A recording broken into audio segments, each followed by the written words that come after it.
পড়বেন দরুদ শরীফ। কি পড়বেন? দরুদ শরীফ। সবচেয়ে ভালো হয় যদি আল্লাহুম্মা সাল্লি আলা মুহাম্মাদ ওয়া আলা আলি মুহাম্মাদ কামা সাল্লাইতা আলা ইব্রাহিম ওয়া আলা আলি ইব্রাহিম ইন্নাকা হামিদুম মাজিদ, এটা পড়তে পারেন। যদি এটা নাও পারেন, শুধু এতটুকু বললেই হবে ইনশাআল্লাহ, আল্লাহুম্মা সাল্লি ওয়া সাল্লিম আলা নবিয়িনা মুহাম্মদ। পারা যাবে ইনশাআল্লাহ।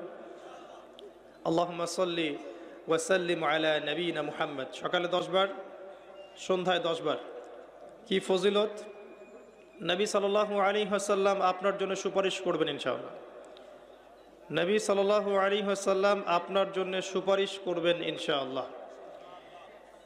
তবে যদি আপনি ভেবে থাকেন যে আপনি সুদ খাচ্ছেন, ঘুষ খাচ্ছেন, দুর্নীতি করছেন, অন্যের হক নষ্ট করছেন, নামাজের ধার ধারছেন না,